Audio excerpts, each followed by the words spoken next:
हमारी यूनिट 3 चल रही है डायनामिक ऑफ रिजिड बॉडी। इसके अंदर पार्ट 5 है आज के वीडियो, मोमेंट ऑफ इनर्शिया की फिजिकल सिग्निफिकेंस। पिछली वीडियो के अंदर हम लोगों ने मोमेंट ऑफ इनर्शिया को डिफाइन किया था कि मोमेंट ऑफ इनर्शिया आप लोगों का सिंपली क्या होता है, सम ऑफ किन का सम होता है, product, sum of the product of mass and the square of the distance of the different particles of a body from the fixed axis। ठीक है, ये हम लोगों ने मोमेंट ऑफ इनर्शिया की डेफिनेशन पिछली वीडियो के अंदर हम लोगों ने मोमेंट ऑफ इनर्शिया को समझा था अच्छी तरीके से कि मोमेंट ऑफ इनर्शिया क्या होता है। इसी के अंदर हम लोगों ने रेडियस ऑफ गायरेशन का भी फॉर्मूला समझा था, रेडियस ऑफ गायरेशन को भी हम लोगों ने समझा था। अब इस वीडियो में हम लोग बातचीत करते हैं कि मोमेंट ऑफ इनर्शिया की फिजिकल सिग्निफिकेंस क्या होती है।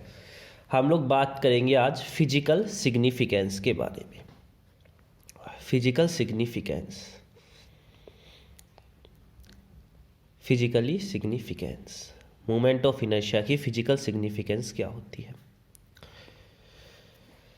तो moment of inertia is the measure of rotational inertia.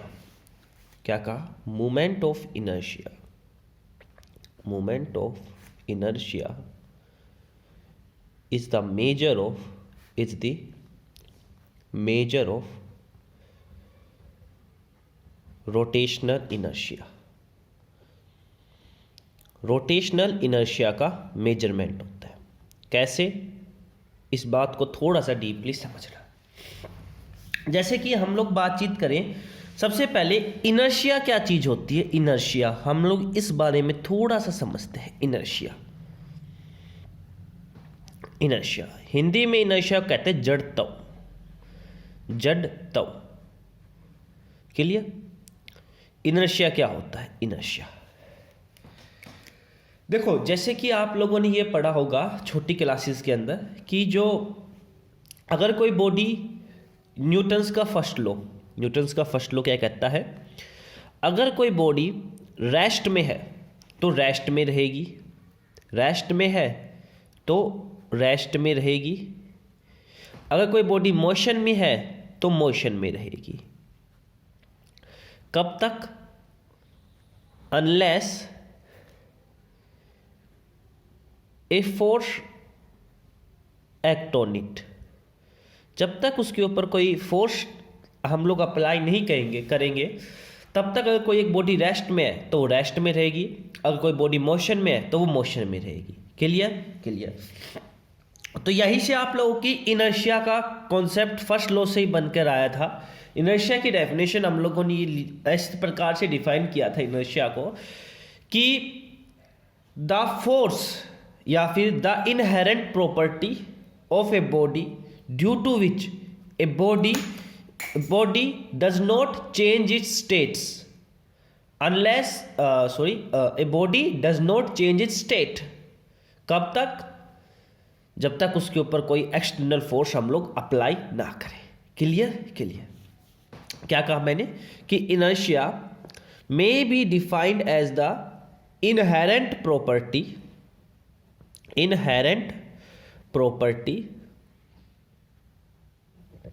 Of a body which oppose the change in state of body, change in state of body। ठीक है, स्टेट ऑफ बॉडी के अंदर यानी कि बॉडी की स्टेट के अंदर होने वाले चेंज का जो अपोज करती है वो जो इनहेरेंट प्रॉपर्टी है वो क्या कहलाती है, इनर्शिया। वो क्या कहलाती है, इनर्शिया। क्लियर। एक दो हम लोग जनरल एग्जांपल ले लेते हैं। जैसे कि आप लोग मान लो एक बस के अंदर खड़े हुए, ठीक है, ऊपर पोल आप लोगों ने पकड़ा हुआ है। अगर आप लोग की बस रेस्ट में है, जैसे बस स्टार्ट होती है, बस का इंजन स्टार्ट होता है, बस जैसे ही चलनी स्टार्ट होती है तो आप थोड़ा पीछे की तरफ हल्का सा आपको झटका लगता है। जैसे बस किसी डायरेक्शन में मुड़ती है तो आप लोगों को उससे अपोजिट डायरेक्शन में आपको झटका लगता है। इस तरीके से हम लोगों ने इनर्शिया को 3 प्रकार में बांटा था, ठीक है। Inertia of rest, inertia of motion, inertia of direction. Inertia of rest जो बॉडी के रेस्ट की स्टेट को चेंज होने का अपोज करे। इनर्शिया ऑफ मोशन जो बॉडी के मोशन की स्टेट का चेंज होने का अपोज करे। इनर्शिया ऑफ डायरेक्शन जो बॉडी की डायरेक्शन के चेंज होने वाले का अपोज करे। ये अभी हमारा टॉपिक नहीं है, हमारा टॉपिक था physical significance of movement of inertia. तो मैंने कहा movement of inertia is the measure of rotational inertia. कि रोटेशनल इनर्शिया देखो, जैसे कि इसी प्रकार से रोटेशनल बॉडी में भी यही अप्लाई होगा। अगर मान लो आप लोगों की जो बॉडी है, अगर आप लोगों की मान लो एक बॉडी है, अगर वो रेस्ट में है तो वो रेस्ट में रहेगी जब तक हम लोग उसके ऊपर कोई टॉर्क अप्लाई नहीं करेंगे, और अगर वो मोशन में है तो वो मोशन में रहेगी जब तक हम लोग उसको रोकने के लिए फोर्स या टॉर्क अप्लाई नहीं करेंगे, फोर्स अप्लाई नहीं करेंगे, ठीक है।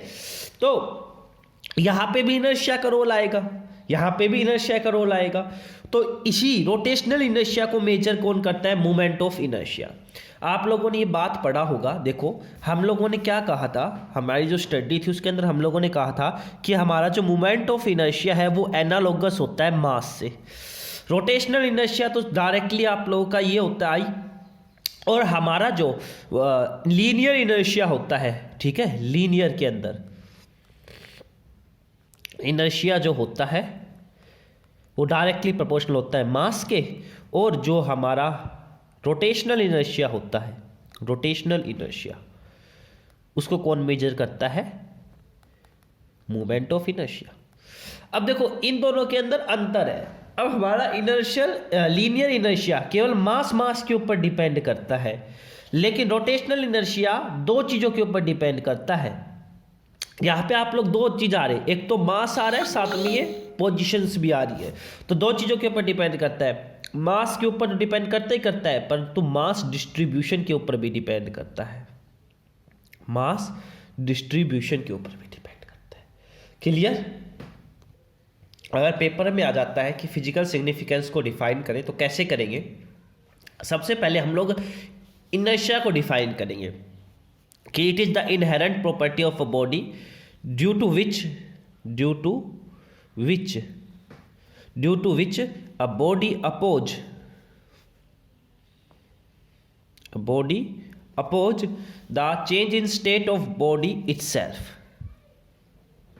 ठीक है, इस तरीके से आप लोग पहले तो इसको डेफिनेशन को लिखेंगे, उसके बाद आप लोग इसकी फिजिकल सिग्निफिकेंस को लिखेंगे कि मूवमेंट ऑफ इनर्शिया की जो फिजिकल सिग्निफिकेंस क्या है, it is the measure of rotational inertia. फिर आप लोग चाहो तो इस बात को भी बता सकते हो कि लीनियर इनर्शिया में तो मास के होता है, और मूवमेंट ऑफ जो रोटेशनल इनर्शिया होती है वो मास और मास डिस्ट्रीब्यूशन दोनों के ऊपर डिपेंड करती है। और एक बात और याद रखना कि जितना ज़्यादा मूवमेंट ऑफ इनर्शिया होगा, ठीक है, उतना ही ज़्यादा टॉर्क लगेगा उस बॉडी को रोटेटरी मोशन में लाने के लिए, रोटेटरी मोशन के अंदर लाने के लिए, ठीक है, रोटेटरी मोशन के अंदर लाने के लिए। क्लियर? तो ये था हमारा मूवमेंट ऑफ इनर्शिया का फिजिकल सिग्निफिकेंस। तो मूवमेंट ऑफ इनर्शिया का फिजिकल सिग्निफिकेंस क्या कहता है कि movement of inertia is the measure of rotational inertia. Inertia क्या होता है, लीनियर इनर्शिया, रोटेशनल इनर्शिया में अंतर क्या होता है, और मूवमेंट ऑफ इनर्शिया टॉर्क के साथ कैसे रिलेट करता है, ये हम लोगों ने समझ लिया। क्लियर? ठीक है।